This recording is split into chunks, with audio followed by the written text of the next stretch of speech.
Baruch atah Adonai, bendito seas tú, Señor, nuestro Creador.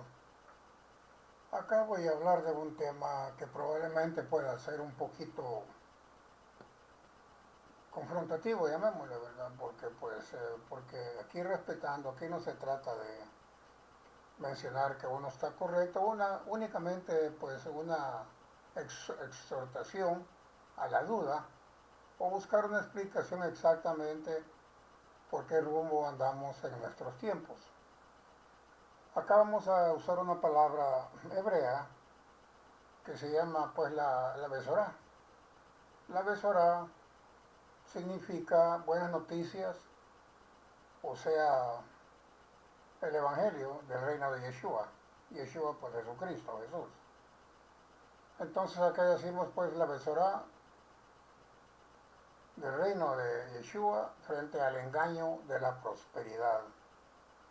Entonces, ¿por qué empiezo yo con este tema, el engaño de la prosperidad?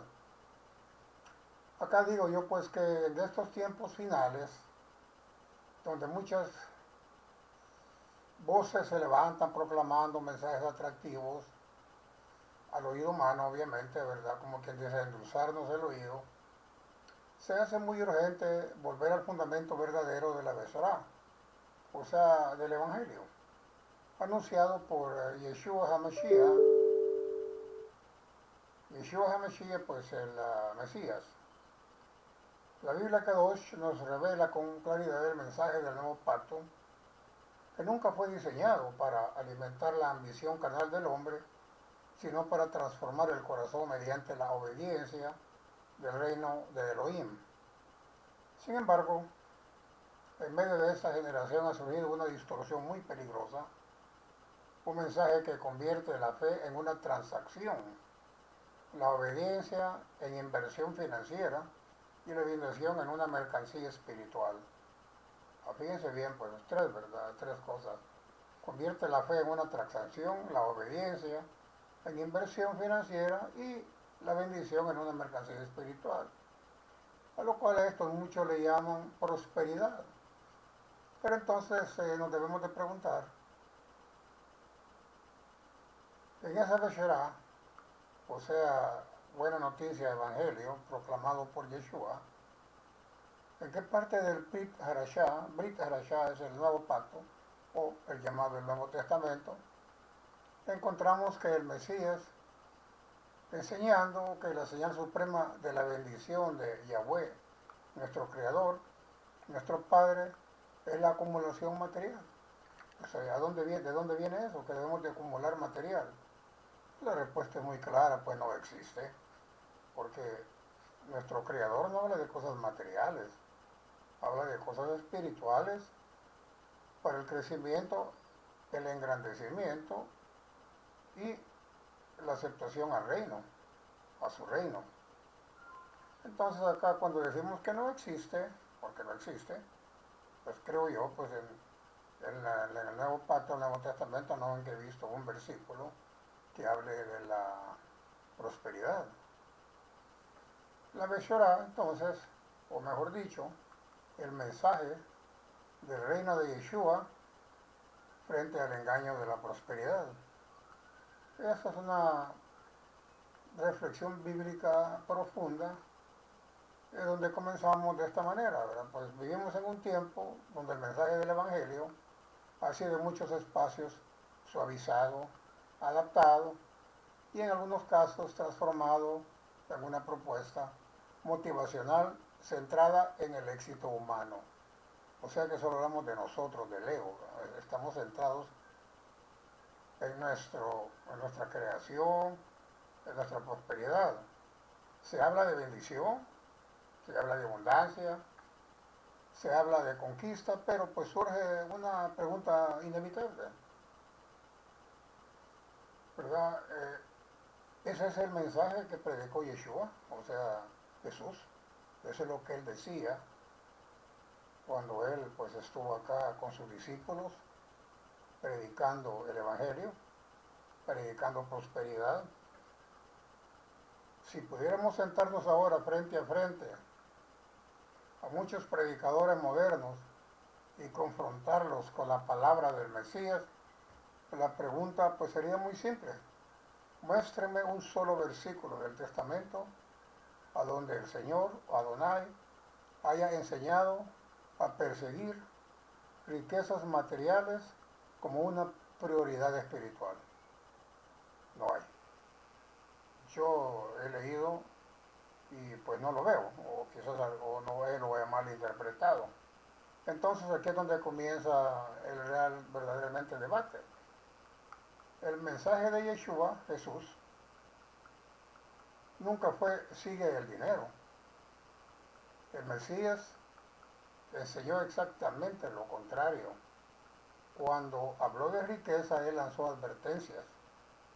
El Evangelio según Mateo registra, no podéis servir al Creador Adonai y a las riquezas, pues al mismo tiempo. No puede servir a dos amos, o uno o el otro. No dijo tampoco, pues sirvan ambos con equilibrio, o sea, un poquito para uno y un poquito para el otro. Él dijo enfáticamente, no podéis, o sea que no se podía, porque el corazón solo puede tener un trono, el alma, y donde gobierna el dinero, el reino pierde autoridad, porque nos transformamos en la parte materialista y nos olvidamos del creador de nuestro Padre. Solo pensamos en lo que vemos y no en lo que debemos de creer. El llamado original era tomar Beshorá, o sea, las buenas noticias del Evangelio, según el Nuevo Testamento, el Nuevo Pacto, que Yeshua pues nunca prometió comodidad como evidencia de fe. Él prometió persecución, prometió renuncia, prometió transformación. Dijo, si alguno quiere venir en pos de mí, niéguese a sí mismo, tome su cruz y síganme. O sea, que dejemos lo nuestro y nos neguemos nosotros mismos y sigamos la palabra del Mesías. Beshorá, las buenas noticias, no representa lujo, representa muerte al ego, al yo soy. Me refiero como persona, no como el creador, el yo soy. Muerte al orgullo, muerte al deseo de controlar. Eso es una completa sumisión. Debemos de ser sumisos a la palabra. La verdadera Beshorá, buenas noticias, cuando Yeshua comenzó su ministerio, su proclamación fue, hagan Teshuvá, porque el reino de los cielos se ha acercado. No dijo, acumulen riquezas, no dijo, persigan abundancia material, no dijo, siembren dinero para multiplicación financiera, como muchos lo hacen, y escuchan y están creídos que mediante ese tema, o haciendo eso, pues sembrando materialmente, cosecha materialmente, pero no es cierto. Eso no existe, porque nunca prometió eso. El llamado fue al arrepentimiento, a la transformación, a la rendición total, como yo comenté, pues a la sumisión, ¿verdad? La verdadera Beshorá, o sea, el Evangelio, llama al hombre a morir al yo, para vivir para el Creador, o sea, el viejo hombre que muera y vivir para el Creador. Entonces aquí hay un engaño a la prosperidad. El problema del llamado evangelio de prosperidad no es hablar de bendición. Elohim bendice. El problema está en redefinir la bendición. ¿Cuál es la bendición? Muchos han sustituido la bendición espiritual por el éxito material. Han reducido la fidelidad a una fórmula económica. O sea, yo debo de creer en el Señor y agradecerle porque me bendice económicamente, pero si no me bendice, pues me olvido de Él, ¿verdad? O empiezo a quejarme de toda la situación por la que estoy pasando. Han convertido el púlpito en plataforma de un mercadeo espiritual. Imagínense qué triste, ¿verdad? Se suben a un púlpito a hacer un mercadeo espiritual, a vender la palabra. Y lo más delicado, han hecho creer a muchos que si prosperan económicamente, entonces, en otras palabras, que si ellos no prosperan económicamente, les han hecho creer, entonces les falta fe. O sea que con fe va uno a prosperar económicamente. Pero eso contradice completamente el Brit Parashá, o sea, el Nuevo Testamento.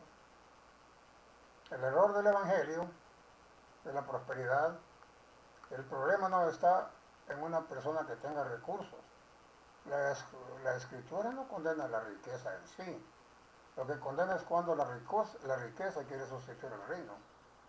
El llamado Evangelio de la prosperidad distorsiona la relación con el Creador, Adonai, al presentar al Eterno como un medio para obtener beneficios personales.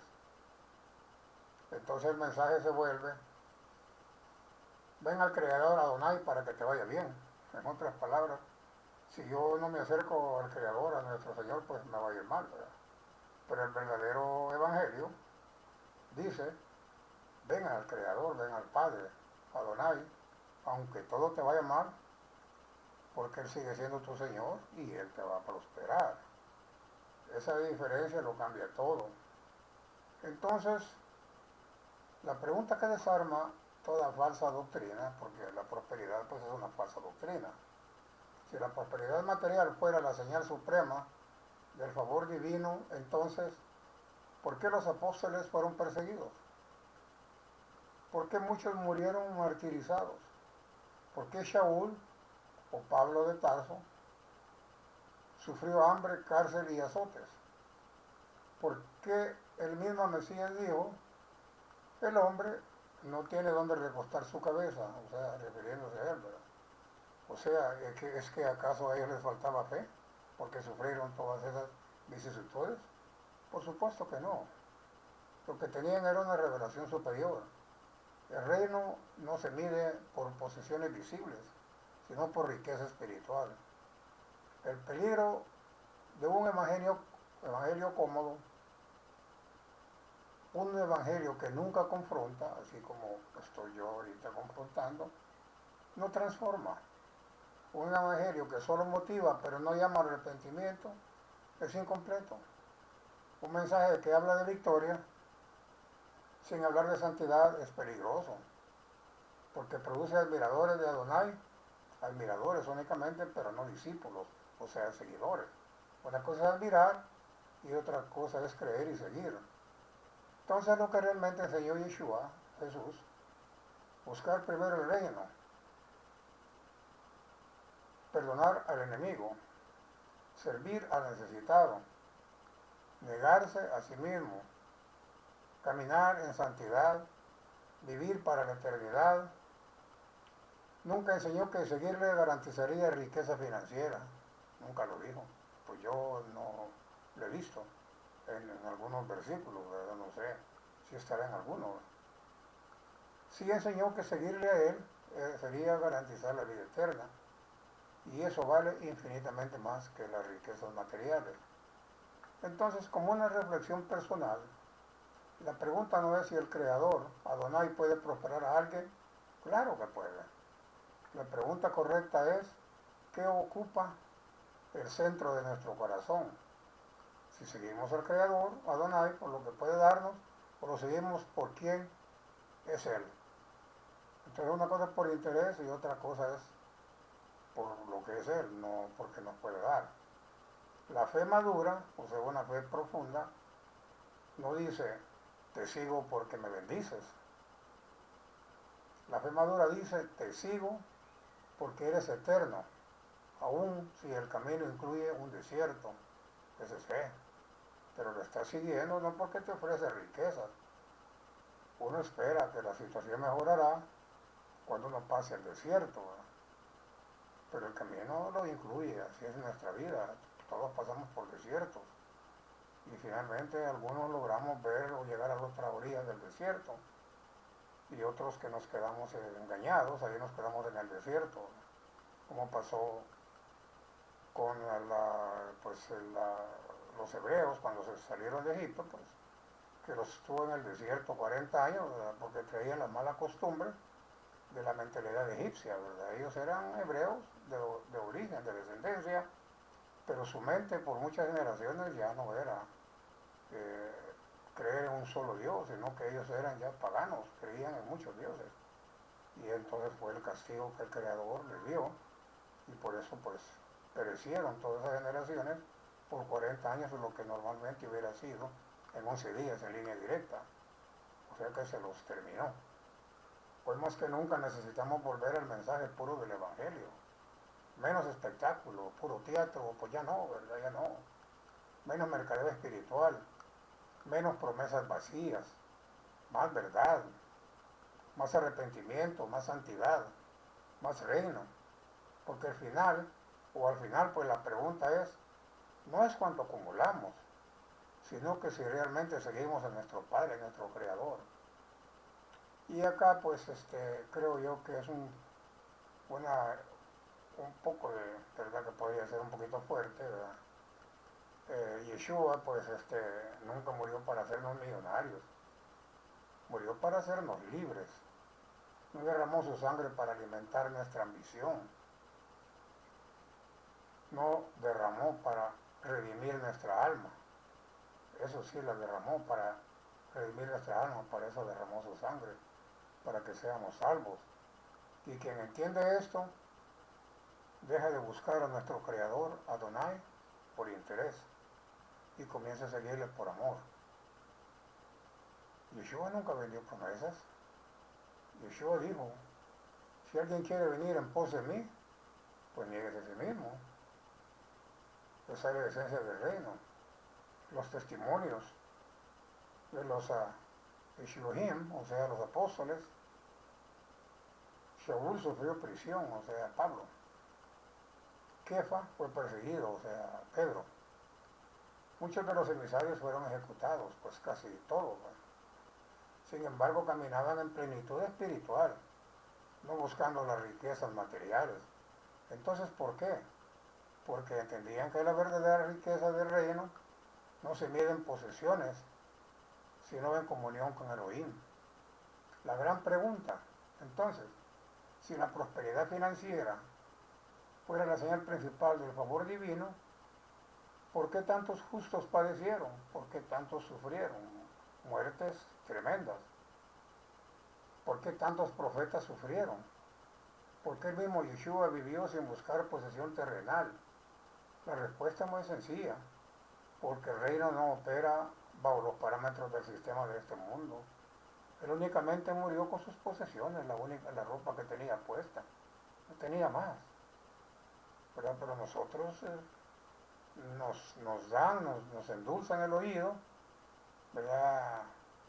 Con esta nuevo sistema, ¿verdad?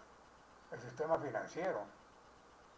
Entonces la pregunta, ¿verdad? Realmente no es cuánto poseemos. La pregunta es a quién pertenece nuestro corazón, nuestra alma. Porque donde está nuestro tesoro, ahí está nuestra lealtad. Muchos buscan o buscamos la mano de Elohim, el Creador. Pocos buscan su rostro, muchos desean sus beneficios, pero pocos desean su presencia. Entonces, ¿qué está pasando? Entonces, acá, pues, en una de estas conclusiones decimos que la Beshorá, la buena noticia, no fue dada para enriquecer cuentas bancarias. ¿No? Y es lo que muchos buscan, muchos de los que predican la palabra, ¿no? Fue dada para rescatar almas. No vino para exaltar el ego humano, para decir yo soy mejor, ¿verdad? O salir mejor de una reunión, de un evento, pues con todos los trajes, con todos los carros de lujo, ¿verdad? Y eso te hace mejor que los demás. Vino para quebrantar y redimir el ego humano. No fue entregada para hacernos exitosos según el sistema. Fue entregada para hacernos Kadosh delante de Elohim, pues Kadosh es bendecidos delante de Elohim, nuestro Padre. Yeshua no entregó su vida en el madero para hacernos ricos, según este mundo. La entregó para hacernos herederos del reino eterno, porque la verdadera prosperidad no consiste en cuánto tienes en la tierra, sino en cuánto Elohim habita en tu alma. Entonces, con eso, pues, analizamos, ¿verdad?, que el famoso evangelio de la prosperidad es un invento de la era moderna, de la iglesia moderna. Pero las personas, eso entonces nos indica o nos invita a que escudriñemos la palabra y nos demos realmente de cuál es el verdadero mensaje. O sea, sí está bien que vayamos y escuchemos algunas cosas relacionadas con nuestros líderes espirituales, pero que también nos profundicemos, saquemos nuestro propio criterio y ahí veamos si la persona que nosotros creemos que es el intermedio entre nosotros y el Creador, como un vínculo cuando vamos a un edificio de 4 paredes y no probablemente lo tenemos en un jardín, en un patio, en un parque, en la playa, un acercamiento con nuestro Creador, ¿verdad? En otras palabras, pues quizás no necesitemos de ir a un edificio con aire acondicionado, porque la cercanía de nuestro Padre siempre está rodeado, ¿verdad? De todos nosotros. Nosotros, Él también, por paso que damos, Él está a nuestro alrededor. Él tiene sus malajim, o sea, sus ángeles, ¿verdad? Cubriéndonos con su manto de bendición. Ese es realmente el Evangelio, las buenas nuevas, que Él está con nosotros y no que un ser humano nos va a venir a vender un engaño, que no existe en las Escrituras, probablemente existe por criterio de esa persona, pero no porque sea la realidad. Así es que esto es únicamente lo que yo puedo exteriorizar con respecto a esto que yo considero un engaño de la prosperidad, y espero pues que nos profundicemos en las Sagradas Escrituras, que leamos un poco, saquemos nuestras propias conclusiones y muchas veces pues quitarnos la venda de los ojos y hacer y usar nuestro propio criterio. Que el Eterno Padre les bendiga, les deseo shalom, les deseo paz y le decimos a nuestro Padre Baruch Atah Adonai, bendito seas Señor, nuestro Creador.